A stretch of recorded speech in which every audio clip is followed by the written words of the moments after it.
अब एक और सवाल है, और ये सवाल बहुत ही मतलब इजी होते हैं, बस हमें चीजें समझनी पड़ती हैं कि सवाल क्या कह रहा है। अब ये सवाल क्या कह रहा है, तीन संख्याएं एक दूसरे से इस तरह सह अभाज्य हैं कि उसमें से पहली दो संख्याओं का गुणनफल 225 और अंतिम दो संख्याओं का गुणनफल 252 है। अभी मेरी पढ़ाई पर मत जाओ, जब मैं बताऊंगा बहुत इजी लगेगा। वो क्या कह रहा है, तीन संख्याएं हैं, यानी कि कोई तीन संख्याएं, उसने अभी यहाँ तीन संख्याएं नहीं दी, उसने सिर्फ गुणनफल दिया है। तो हमारे पास मान लो x है, y है और z है। उसने क्या कहा, सहअभाज्य। सहअभाज्य का मतलब ना ये इससे कटेगी ना ये इससे कटेगी, आपस में एक दूसरे से कोई संख्या नहीं कटेगी किसी भी तरीके से।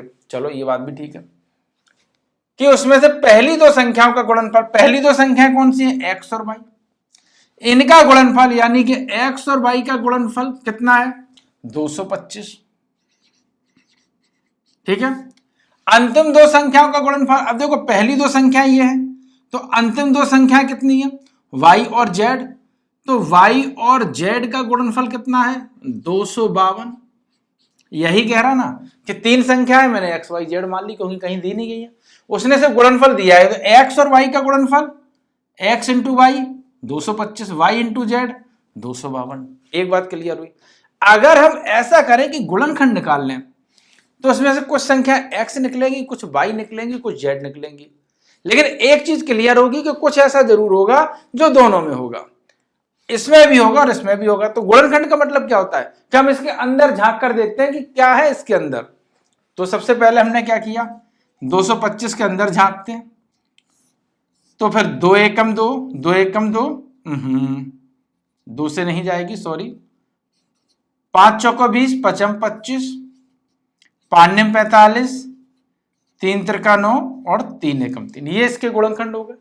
ठीक है, और हम कितने 252 के करते हैं, यही करते हैं, दिखाई दे रहा हो नहीं दिखाई दे रहा हो तो कमेंट करना, फिर भाई बॉडी बदलना पड़ेगा। 2 एकम 2, 2 दूनी 4, 2 छक 12, 2 छक 12, 2 तिया 6, फिर ये है 7 7 21, 7 9 63, 3 त्रिका 9, 3 एकम 3। ठीक है, तो अब ये क्या बोला, 5 5 3 3, इसने क्या कहा 5 5 3 इंटू 3, सेम वही हमें करना है, 3 3 चीजें वही उतार दो, y वही है क्योंकि दोनों में है ना वो, 7 नहीं है, 2 और 2 ये भी नहीं है। तो आपको क्या लग रहा है, ये दोनों में है ना, यानी कि यही हमारे पास y है। तो 3 त्रिका 9, y कितना हमारे पास 9, x कितना 5 25, अभी हम देखेंगे, अभी हमें नहीं पता, 25 इंटू 9। ठीक है, और ये कितना लिखा 25, क्यों है क्योंकि x y है, सॉरी ये क्यों है क्योंकि x इसी में निकलेगा ना 225 वाली संख्या में, क्योंकि x y है तो y 9 है, तो x कितना है 25, 5 25, और हमारे पास z कितना होगा 7 दूनी 14 दूनी 28। यही जो गुणनखंड है ये होगा। अब इसने क्या कहा, सॉरी ये निकला, ये निकला। ठीक है, यानी कि 25 निम्मा, 25 निम्मा कितना होगा, 25 अट्ठे 225 निम्मा 225, 28 निम्मा 252। अरे हो गई भैया, हमें पढ़ने की जरूरत क्या, पढ़ने की क्या जरूरत, कोई दिक्कत नहीं, जब हमने निकाला ही उसको। अब उसने हमसे क्या पूछा था कि उसने क्या पूछा अंतिम, तो उसने कहा तीनों संख्याओं का योग ज्ञात करो। योग का मतलब 25 9 और 28 कर लोगे या जोड़ के बताएं, 8 8 16 17 18 19 21 22 की 2, हाँ असल में 2 2 2 4 2 3 6, 62 इसका आंसर आएगा। अब यहां समझने की कोशिश करो, इसने क्या कहा, इसने कहा कि x और y हमारे पास ये है तो y हमारे निकाले। जब भी कोई चीज बीच में है इसका मतलब वो इसमें भी है और इसमें भी शामिल है। जैसे HCF निकालते ना, HCF क्या है, जो दोनों में सम्मिलित है। ठीक है, 4 और 6 का HCF क्या है, बताइए क्या होगा, अरे 2 होगा, क्योंकि 2 4 में भी है और 6 में भी है। तो 2 वो संख्या है जो हमारी दोनों में होने की वजह से निकालना आसान हो जाएगा। 2 नंबर ऐसा है जो हमारा, अगर इसमें पूछा जाता तो इसमें 2 संख्या हमारी y होती, अदर जो हमारे पास होती वो हमारे पास x होती, और उसके बाद जो बचती वो हमारे पास z होती। ठीक है, लेकिन वहां पर सहअभाज्य की जरूरत नहीं, हो सकता है शहबाज ना होती। ठीक है, उसने जो भी चीज बताई है ये बात समझ में आई। अगर यही चीजें हम चेंज कर दें तो क्या होगा?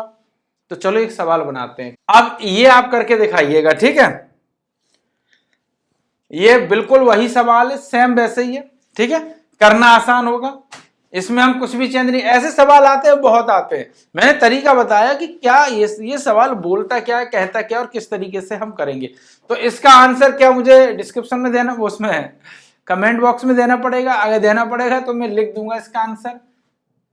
ठीक है, इनका आप योगफल ज्ञात करिएगा।